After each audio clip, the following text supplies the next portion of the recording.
Spark is a program brought to you by the International Center for Reporting, supported by the International Budget Partnership to tackle pressing issues in our nation around unequal maternal health care services, gender-inclusive agricultural support for small-scale women farmers, access to loans, among others. This program airs every Mondays on the network service of Radio Nigeria by 5 p.m. I am your host, Joey Shekunujmo. In Nigeria, smallholder women farmers constitute roughly 70% of the agricultural workforce and produce about 60% of the food consumed nationally. Yet, they remain underrepresented in policy and budgeting decisions. The absence of a separate national farmer registry in Nigeria means many smallholder women farmers remain invincible in official databases, undermining equitable access to government support and resources. Globally, closing gender gaps in agriculture like access to land, inputs, and services could boost overall agricultural output and reduce hunger, demonstrating the importance of inclusive data in shaping effective policies.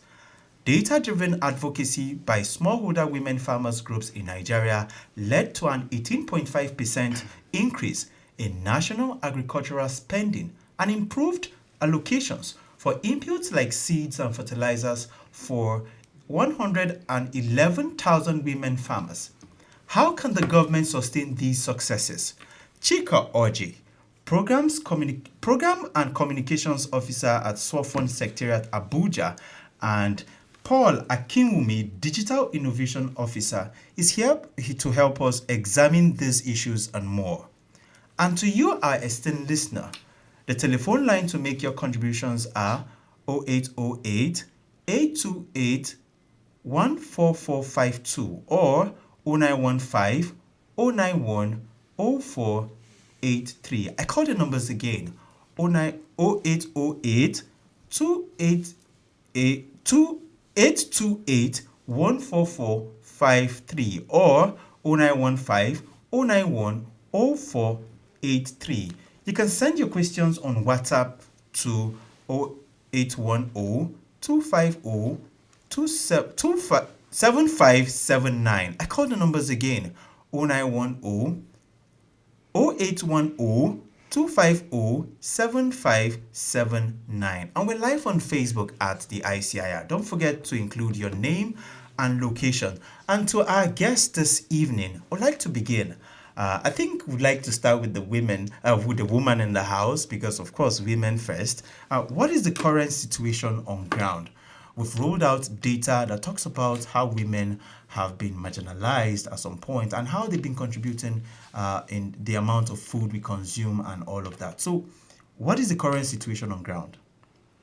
Thank you for having me. So actually, data is important, because without data, women don't have access to land and other resources and government funding. How do I mean? Look at access to market.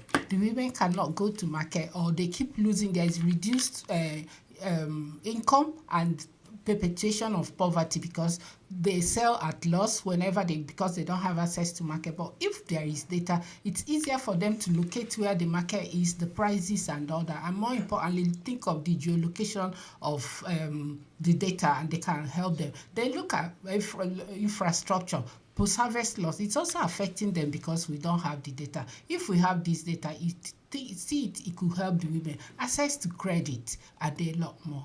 Okay, so to the data man in the house, talk to us. What are the numbers saying, and what is the implication of these numbers? Okay, thank you for having me. Before I start with the number, I would like to repeat a statement that maybe you might not be familiar with, but it's a common statement that says, if you hate today, thank a woman farmer. Oh. That shows that the position that women farmers take in the country. And according to the Food and Agricultural Organization of the United Nations, in Nigeria alone, smallholder women farmers constitute about 70% of the agricultural workforce and produce about 60 to 80% of the food consumed in the country. Oh. And yet, these women farmers remain underrepresented in policy and budget decisions. All right. In places like Nasarawa and Plateau, there was a recent report even at the ICIR that spotlight these issues. In fact, there's an initiative that has trained women farmers that are living with disabilities to even grow most of these household plants in their houses. And from the report, and I'm wondering, where are the men? So I think that data serves the purpose of this conversation. So how are women and marginalized groups impacted based on the data you've churned out so far? So the thing is, when you look at the data and you see that these women farmers make majority of the population of smallholder farmers in Nigeria. Okay. And then you are able to see that even though they make the majority, they remain invincible. They are not known, they are not recognized. To a point that when we talk about land ownership, about 13% of them Yes. are landowners. Okay. Right? And even though with that, even about 72% of them live below the poverty line. Okay. And these are the women that are making the food we eat, the food we put on our tables. Yeah. Right? That shows that these women need to be heard. These women need to be seen. Their voices need to be heard. Okay. And I think that's where we should focus on. I think Chika has been itching to speak. Exactly. So tell us, you work with these women. So absolutely. So yeah. we just an addition. There is a data, but it's not comprehensive, and most times they are not gender disaggregated, meaning that there is no gender intersectionality lens to this data. So the women are seen as a homogeneous group because I'm a woman, I might be with disability, I'm a woman or a woman farmer or that grassroots woman farmer, I'm a single mom or a widow. So there is need to have this data, but are disaggregated with their characteristics or identities. So that also helps to make it. Otherwise, it's going to impact how government is going to support them with resources or funding or whatever it is. So make us understand the sense when you say disaggregated. Like, what does it mean for this data to be disaggregated? So we are asking government here, that smallholder woman farmer that's already been said that the workforce behind the unseen heroes in this agricultural workforce. Some of them, they are not a homogeneous group that just a woman farmer. We have the elderly women who are women farmers. There are things they cannot do again. You don't expect them to start doing the hoe. You don't expect them to carry the tractors and start doing that. So government can support them. What input can they, how about access to credit? Give them that credit that they can help, that can help them survive or go into the agricultural production. That woman farmer that lives in hard-to-reach area, that in the riverine or so, there are support they need to, because there is need to get their informations properly and not just, I'm a woman farmer in this. So there are some of them that live in hard-to-reach areas. There are some of them that have disabilities, because these are another group that is hugely underrepresented and ignored. All right, so you listening to us, remember you can call these numbers 0808 828 14453 or 0915 091 0483. That's the number to call us and tell us what you think. I'll ask our guest any question regarding the topic of discussion. Also, you can send us your question via WhatsApp on this number 0810 250-7579. We're live on Facebook at the ICIR. Don't forget to leave a location and your name. Tell us where you're dropping your comments from. So moving on, let's talk about some of the barriers that still persist, talking about what these women still pass through when it comes to the major issues they have within the community. So what are some of the systemic barriers that persist in this women community? Can I go? Yes, please, because of course you work with these women. So okay. Yes. So land use. Okay. Land use. There is need for land because they can be corporate Corporate farmers, I continue to say it, must they continue being smallholder women farmers? So there is need for land and then need for access to credit. It's really important. Access to credit, then access to market, infrastructure. Otherwise, those there is a policy work I did on, I called it harvest at risk. What is harvest at risk? Post-harvest loss reduction. How can we eliminate it? How can we reduce it? Because the women farm, they do a lot of production. But then when it's time to harvest and all that, the food gets wasted. So these are systemic issues that we need infrastructure. When there is no good road, how can we do it? We need technology. They can learn technology. They know how to do it. We are talking about electronic warehousing. If they can get that, so that it even also provides income for them, because they can take it to the bank for as a collateral, because their grains are there, their food is there. So it's just that paper. It helps both ways. So in Niger State, ICIR did an investigation about smallholder women farmers that made bumper harvest, and they've invested so much. And when they took their goods to the market, only for them to discover that the things that they used to produce then became cheaper, and then they had huge loss. I think this is relatable, and this is what you're saying. So you did need mention of corporate farming. I think it would be nice. Okay, we have a call. Yes. Hello? Hello? Hello? Good evening and welcome to Spark. What's your name and your location? Yes. Good evening. My name is Adam West. I'm calling from Senegal. All right. Go ahead. What's your contribution or your question? Madam, over there. Yes. You see, books are very important when it comes to farming, when it comes to agricultural arena. Yes. They are very, very important. I remember our parents those days in the rural area. Yes. Why did they marry more than 1, 2, 3 wives? It's Of because course. of farm.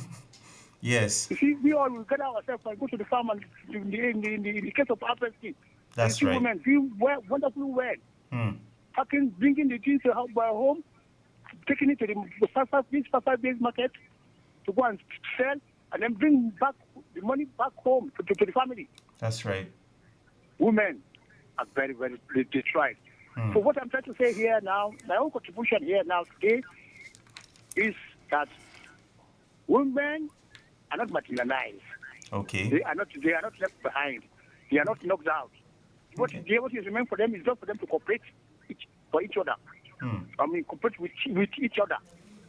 Okay. From groups. We have come to that age now. We have come to that civilization now that they can form group and acquire tractor and acquire the modern technology for farming. And the government will listen to them. All right. We have am I wrong? Yes, you're just go on, because the guest will definitely respond. Yes. That is my own contribution. You see, that is the thing. All right. I'm not saying women. I don't believe that they are recognized. Okay. But the thing that they're not taking the right path. Okay. That is the thing. So what are the right paths that women can take? Let's hear from you. That's what I'm saying. I think they should form group. Okay. Form group.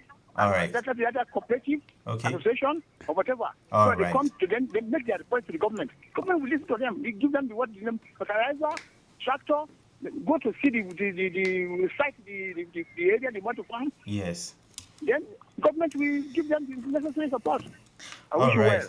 Thank you so Thank you much very for much. calling. I wish our women well. Thank you so much. God guide Thank all you of so them much. for them. All right. We would like you to Thank you. respond when we come back from this short break. I know you're listening and you're also itching to call on the program. You're tuned to the network service of Radio Nigeria, and the program is Spark, brought to you by the International Center for Investigative Reporting, ICIR, and supported by the International Budget Partnership. So we've been discussing the role of database for smallholder women farmers. We'll go on a short break now, and when we return, we'll be taking your calls for questions and contributions. Please stay tuned. To tackle pressing issues in our nation, such as unequal maternal health care services, gender-inclusive agricultural support for small-scale women farmers, access to loans, and much more, the International Center for Investigative Reporting presents Spark 2.2, a 30-minute radio program aimed at igniting discussions on these challenges and preferring solutions to them. Spark 2.2 airs every weekday on different radio stations across Nigeria.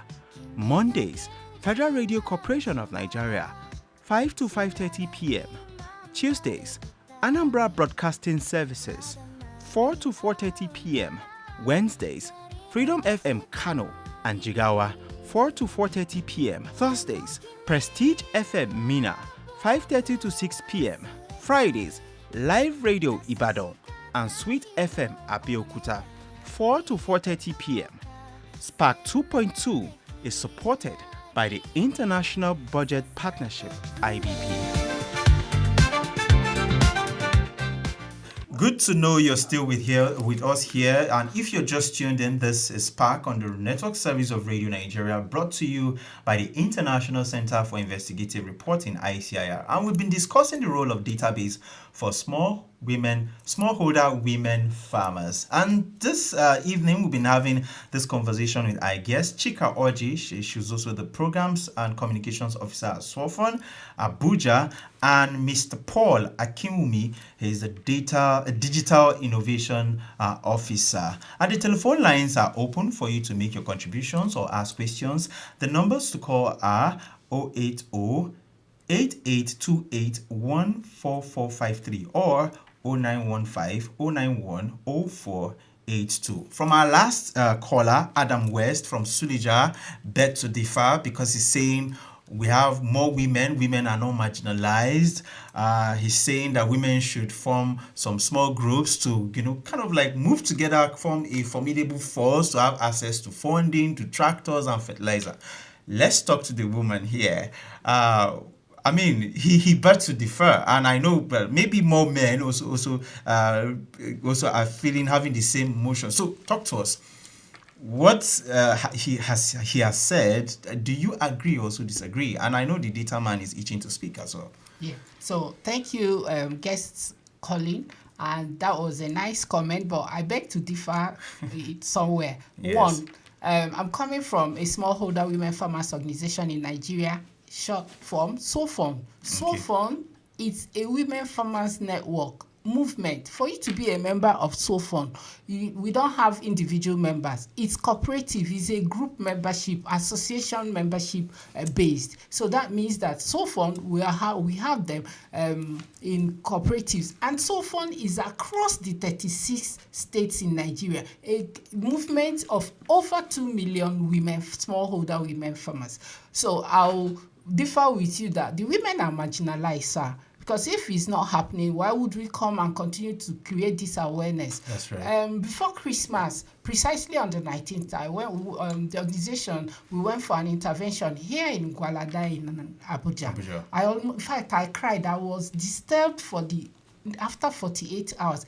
Because that's when I got there. They're basically farmers. But what I saw there, no, there is need for support. Government is not helping them.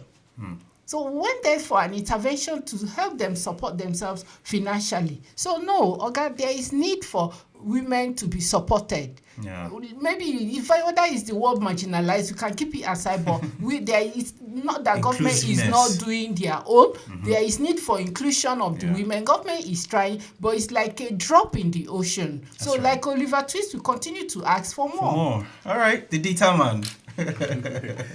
Honestly, I agree with what Chika said, because if you look at the data and a report by the International Budget Partnership that stated that the data-driven approach that has been done by small older women farmer groups in Nigeria has contributed to about 18.5% increase in national agricultural spending, and it has improved allocations for inputs in seeds, fertilizer for over 111,000 women farmers. This shows you that when there is data, women can actually demand and advocate for their rights, for what, and then they can actually see the impact with data, because with data they become visible. That's right. Right. Just like Chika said, there are cooperative groups of women farmers, but most of them, even at the cooperative group level, most of them are still not known. And not to now talk of women farmers that don't even belong to any association. So with data, if women farmers have this data, and where we're going to, which is the database, because with the gender disaggregated data, you are able to develop a database that houses that data. Women farmers are able to say, this is who we are, this is how many we are, this is what we farm, this is where our farms are located. And then with that data, they are able to make demands from the government. Okay, so let's talk about the gender disaggregated National Farmer Database to establish and maintain in Nigeria, including key features like mobile registration for rural women. I know SWOFON has been making deliberate effort, but you just tell us, how can this gender disaggregated National Farmer Database be established? Yeah, so let me use this opportunity to give kudos, employ the Honorable Minister for Agriculture and Food Security, because recently there is an initiative going on harmonization of the database for farmers. So that is a good initiative, a good push. So we pray that it goes on well. But at the same time, we are asking here, can we have a gender disaggregated data for women, for gender, for women, not youth, women farmers, especially the grassroots, the rural women farmer, because that's what SWOFON stands for. That grassroots woman that does not have a voice, her voice needs to be amplified, so that with this data system in place, then they can be part of the budget allocation. They can be part of this system change we are looking at. They can talk about, you help the government, they keep talking about no access to land. You cannot know where they need land. What resources did they need? So this, it's really important, and I employ them, and we still need to work on that, because when there is data, you see intersectionality comes in. In 2023, yes, one of our partners, International Budget Partnership, is in support with Dataphyte, supported us to do a database for smallholder women farmers in 18 states. So on the platform of SWOFON.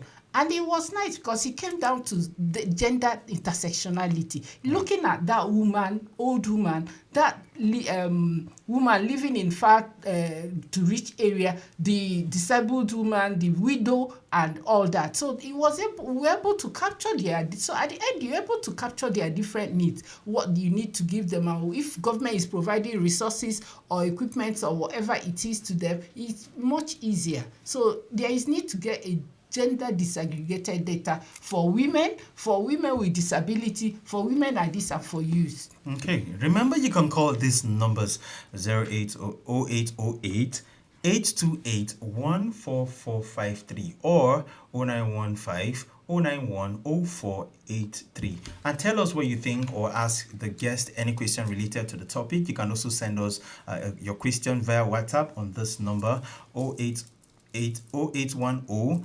250-7579. We're live on Facebook at the ICIR. You're tuned to the network service of Radio Nigeria, and the program is Spark, brought to you by the International Center for Investigative Reporting and supported by the International Budget Partnership, IBP. I would like to ask, what are some of the commitments or next steps that governments and communities can partake in ensuring that you have every form of inclusivity in these areas?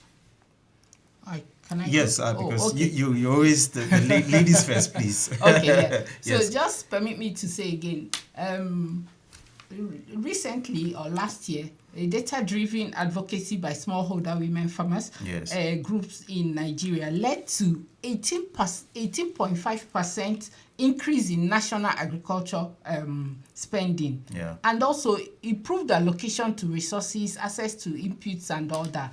And this 111 women farmers access this inputs or resources. So that is to show that there is need for data, and data is necessary, it's imperative. That's right. And as already said, employing the Honorable Minister for Agriculture to please ensure that next step should be to ensure that this database is put in place as soon as possible. Rainy season it will soon be around the corner. Farming season is already around the corner. So with that, you'll be able to support, especially the women farmers. They need that, the unsung heroes. I think the policymakers can make good use of this data to make decisions, that concerns women. Because I was going to ask you. So, talk to us. I mean, we've been talking about how this communities can. Oh, we have a caller. All right. Hello.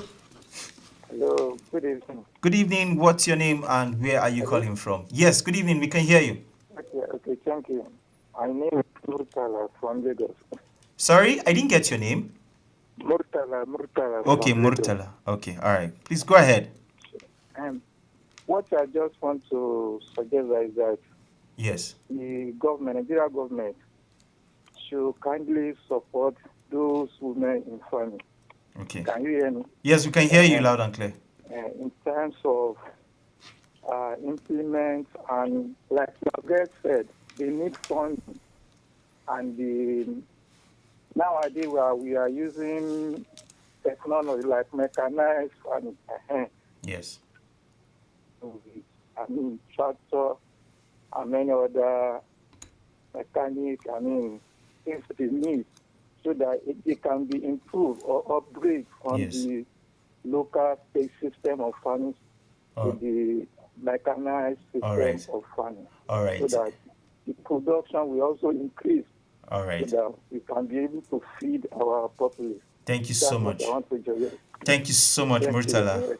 Thank you so much. Really appreciate your call. So before the call came, Mr. Paul, can you just tell us what commitments or next steps can governments and communities take before we conclude with what SWOFON is doing as a success story? Fantastic. just like Chika had mentioned, if you look at it, the government is making some progress with this, right? But it's important to note that data is critical. Yes. And with data, you are able to build a database. That's right. Right? And from our work at Dataphyte with the Smallholder Women Farmers Association in Nigeria, SWOFON, that was supported by the International Budget Partnership, we have seen firsthand how documented and organized data can shift women from being overlooked to being deliberately included in planning and interventions. And then from there, you can see that when they have this gender-disaggregated data and a database, even policymakers, right? Like you were saying earlier, policymakers are able to they're able to see what these women where they are farming and what they are doing, right? And then it benefits them in the long run because they're able to identify their real challenges in their own local context. All right, we're short for time. Can you just in 1 second tell us at least one success story that SWOFON has been doing? In Niger State now, on smallholder women farmers have a budget line, and that means that they have a budget line. There is increase in budget allocation for them. Anambra State, it will soon happen, possibly by this year.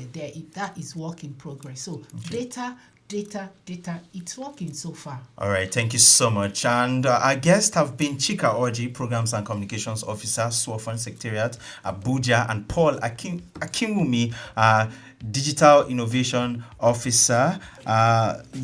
Thank you so much for joining us on today's program, Chika and Paul. We really appreciate your time, and we hope that this edition has raised awareness on the role of data in advancing the inclusion of smallholder women farmers in agricultural policies, promote accountability in government decision-making, address key challenging issues through evidence-based solutions, correct misconceptions about women's roles in agriculture, and highlight gender and intersectional barriers that requires equitable data-driven policy responses. Many thanks to the studio manager, Usman Mohammed, the studio engineer, Christy Nkeli, and the ICT, Jonathan Ayana, and the ICIR's ICT and video unit led by Israel Shoshimi and Yosu Vincent. I am Joey Shokonoshimo. Do join us next week, Monday, 5 p.m. in the evening for another edition of Spark. Bye-bye.